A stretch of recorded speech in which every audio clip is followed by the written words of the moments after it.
Filho e do Espírito Santo. Amém.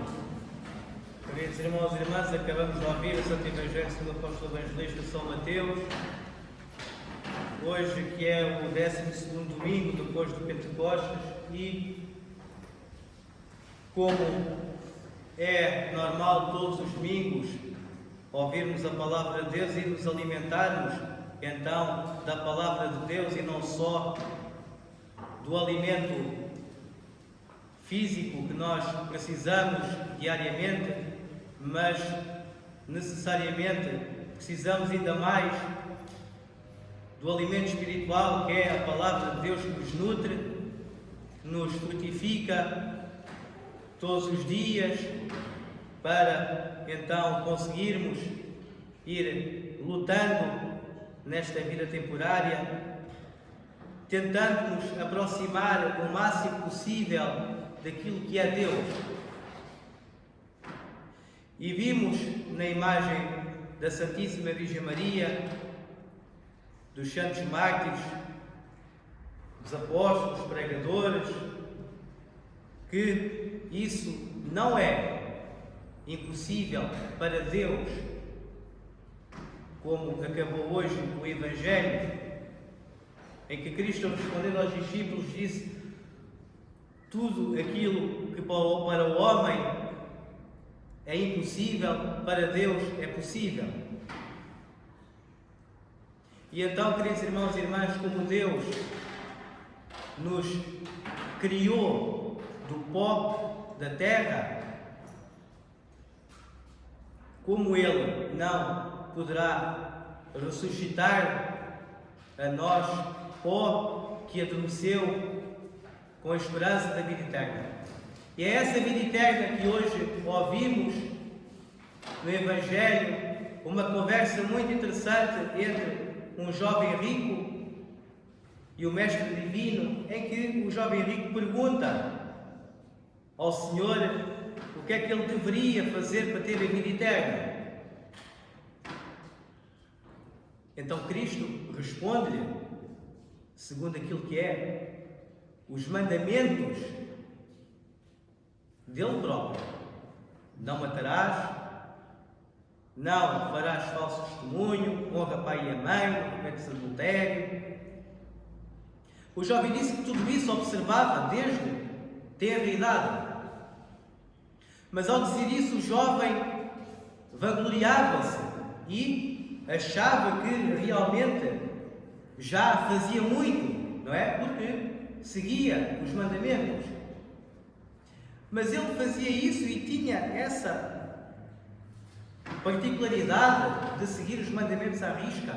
Não era por mérito dele, mas sim dos seus ancestrais que lhe passaram então a fé do verdadeiro Deus, de Abraão, Isaque e Jacó. E tudo isso o jovem seguia. E perguntou: então, mas o que é que ainda me falta mais? E Cristo disse: bem, se queres realmente ser perfeito, vende todos os teus bens, dá o dinheiro aos pobres, que terás um tesouro nos céus, e depois vem e segue-me. Bem, o jovem rico ficou triste.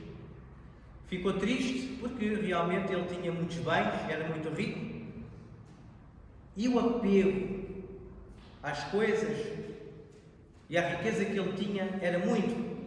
Ele era muito agarrado à sua riqueza, não a largava por nada, nem sequer para ser perfeito, como disse o próprio Cristo. Cristo também disse que é difícil um rico entrar no reino dos céus, e deu um exemplo de que é mais fácil um camelo entrar no buraco de uma agulha do que um rico entrar no reino dos céus. Queridos irmãos e irmãs, Cristo não condenou a riqueza.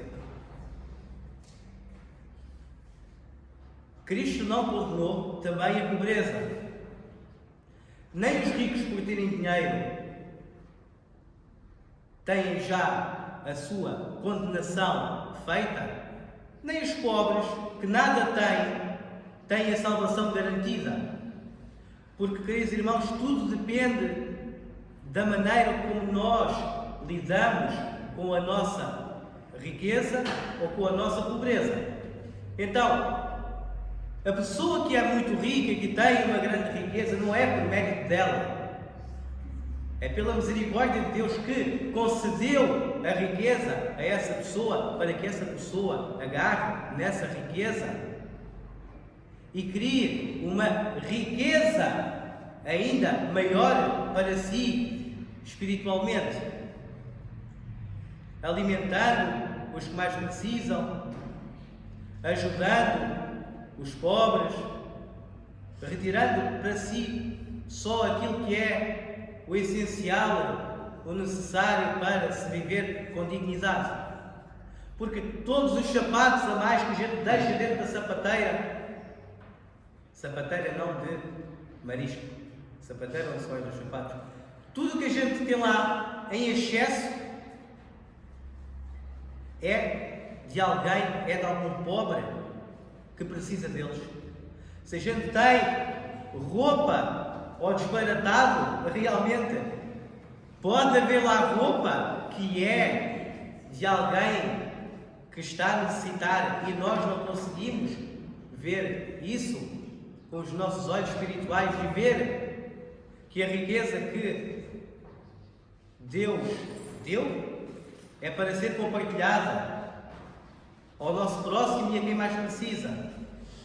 Então, queridos irmãos e irmãs, este jovem rico no Evangelho era rico e não conseguiu então desfazer-se da sua riqueza e seguir a Cristo para se tornar perfeito. Nós somos como um camelo que não consegue entrar pelo buraco da agulha, como disse o próprio Cristo. Porque esse buraco da agulha, essa orelha da agulha, é como aquelas portas das muralhas de Jerusalém, que quando os camelos chegavam para entrar na Cidade Santa, tinham que tirar toda a bagagem de cima do camelo, tinha que, não é? O camelo ajoelhar-se e só depois então conseguia entrar naquela porta baixinha e estreita para dentro da Cidade Santa de Jerusalém. E realmente, queridos irmãos e irmãs, só nós, retirando toda a bagagem do pecado, de más ações e de maus pensamentos, é que conseguimos entrar por aquela porta estreita que é o reino dos céus.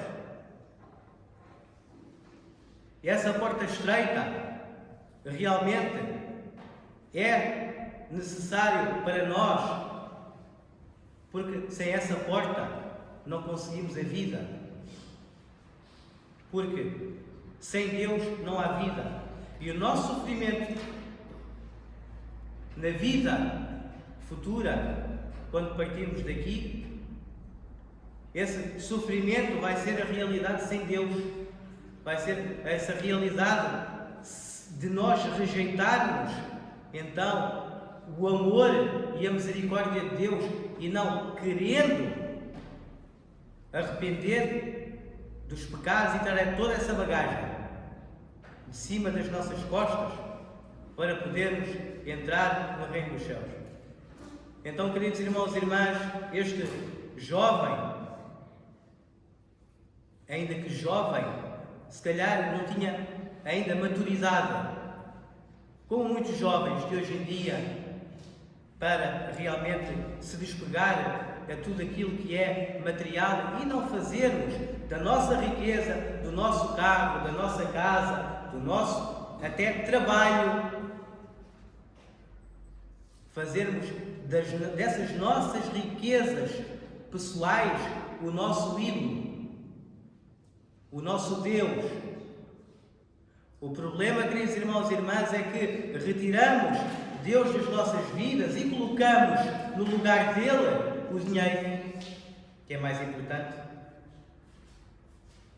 A nossa casa, o nosso carro, o nosso trabalho, tudo colocamos então à frente do nosso Criador, daquele que nos insufla a respiração das narinas e faz com que ainda, por misericórdia dele, ainda estejamos aqui. E cada um de nós tem um tempo determinado por Deus para realmente obtermos o verdadeiro arrependimento, para obtermos o verdadeiro amor, que é o amor ao nosso próximo. Porque é impossível, queridos irmãos, se não amarmos o nosso próximo, não estamos a amar a Deus. Coloquemos Cristo no centro de nossas vidas como o nosso tesouro, porque Ele próprio disse: onde está o vosso tesouro, aí está o vosso coração. E é aquilo que levamos no nosso coração, as nossas boas ações, os nossos comportamentos, as nossas atitudes perante o nosso próximo e perante Deus através da Santa Igreja, dos sacramentos, do Pinchasco, do Escovese, de todos os sacramentos que Ele próprio, pelo envio do Espírito Santo, está presente. Possamos nós ganhar essa força vivificante do corpo e sangue de Cristo para obtermos o verdadeiro arrependimento, o verdadeiro amor, todos os dias da nossa vida. Amém.